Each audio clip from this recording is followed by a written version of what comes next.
आप बिजली विभाग को बेच रहे हैं कि मोंटी कार्लो जैसी कंपनियों को एबीसी वायर बनाने के टेंडर दिए जा रहे हैं। आपके सरकार में सिर्फ गरीबों की कमर तोड़ने का काम किया जा रहा है। आप लगा रहे हैं और अगले पल वो ट्रांसफार्मर खत्म हो जा रहे हैं। जनता वादा खिलाफी करती नहीं है और अगर आप करोगे तो जनता फिर आपको छोड़ेगी भी नहीं। प्रश्न का तो डॉक्टर रागिनी। अध्यक्ष जी, आपका आभार कि आपने प्रश्न पूछने का अवसर दिया। हालांकि मंत्री जी अब लगता है आगे प्रश्नों के जो उत्तर हैं वो देना नहीं चाहते, इसीलिए विभाग को बेचने की पूरी तैयारी करके बैठे हुए हैं। और अध्यक्ष जी, कल जबकि प्राइवेटाइजेशन की जब बात चल रही थी, मंत्री जी ने बहुत बड़े बड़े भाषणों में बड़ी बड़ी बातें करी और ये कहा कि समाजवादी समय में बच्चे तारों पे झूला झूलते थे, महिलाएं साड़ियाँ सुखाती थी। नहीं मंत्री जी, देखिए हम समाजवादी सच हमेशा एक्सेप्ट करते हैं, झूठ नहीं बोलते हैं। और सच था तो पूरी बात भी सुन लीजिए मंत्री जी। जिस समय एक मामूली से किसान का बेटा, एक छोटा सा अध्यापक 1989 में उत्तर प्रदेश में जिस समय उन्होंने कमान को संभाला, उस समय उत्तर प्रदेश में बड़ी कठिनाइयों का सामना करना पड़ा। उस समय ना बिजली थी, ना पानी थी, ना सड़क था।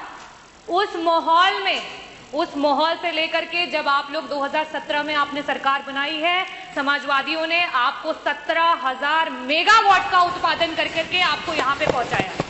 लेकिन अध्यक्ष जी, मंत्री जी बहुत बड़े बड़े दावे करते हैं, बहुत बड़ी बड़ी बातें करते हैं। आपकी सरकार ने उस 17,000 मेगावाट को डबल तक करके नहीं कर पाए। सिर्फ 8,000 का उत्पादन करके आप अपने आप से भवाई लूटते हैं। अध्यक्ष जी, मेरा सवाल मंत्री जी से था, बार बार आज भी उन्होंने कहा कि 75 वर्षों में आपने क्या किया, बार बार आम और बबूल का हवाला देते हैं। मुझे लगता है आप गुजरात की ब्यूरोक्रेसी में कुछ ज्यादा ही व्यस्त थे कि उत्तर प्रदेश की जो हमारी पॉलिटिकल हिस्ट्री है उसको अच्छे से देख नहीं पाए। और मंत्री जी, मैं आंकड़ों के साथ आई हूं।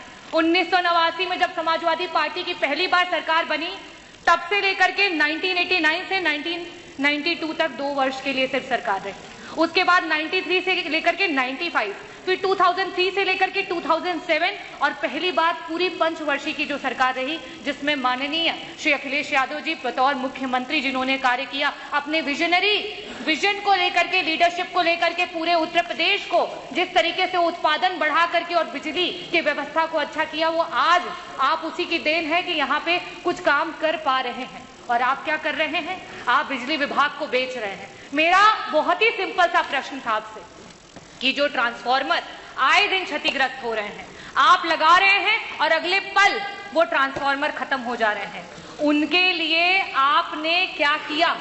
आपसे मैंने पूरे आपके कार्यकाल का आंकड़ा भी नहीं मांगा था, सिर्फ आपसे कहा था कि मात्र 2 वर्षों का आंकड़ा दे दीजिए कि इस प्रकार के कितने ट्रांसफार्मर हैं।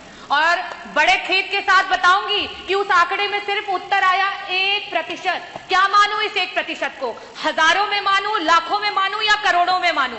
मंत्री जी, आज निजीकरण शायद इसीलिए कर रहे हैं क्योंकि ये मंत्रालय को खुद अपने ऊपर विश्वास नहीं रह गया है। तो जब आपको अपने विभाग पे विश्वास नहीं रह गया है तो जनता को क्या विश्वास रहेगा? मेरा दूसरा प्रश्न आपसे ये है, क्योंकि समय की बाध्यता हो चुकी है और मंत्री जी वैसे भी जवाब देना नहीं चाहते हैं, तो मैं आपसे दूसरा प्रश्न ये करूंगी कि पहले जब ट्रांसफार्मर बनाने के लिए और उसके टेंडर दिए जाते थे तो ऐसी कंपनियों को दिया जाता था जिन्हें ट्रांसफार्मर बनाने आता था, जिनका उसमें एक्सपीरियंस था। आपकी सरकार में उन टेंडर्स को उठा करके ऐसे ऐसे लोगों को टेंडर दिया गया है जिन्हें ट्रांसफार्मर्स के बारे में कोई भी, जिस तरीके से कल हमारे बीच में ओम प्रकाश जी ने भी कहा कि मोंटी कार्लो जैसी कंपनियों को एबीसी वायर बनाने के टेंडर दिए जा रहे हैं। आपके सरकार में सिर्फ गरीबों की कमर तोड़ने का काम किया जा रहा है। मेरा लास्ट में सिर्फ यही प्रश्न है कि क्या सरकार वापस से मंथन करेगी, वापस से सोचेगी कि इस निजीकरण को रोका जाए?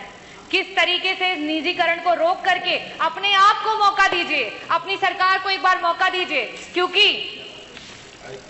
जनता वादा खिलाफी करती नहीं है और अगर आप करोगे तो जनता फिर आपको छोड़ेगी भी नहीं।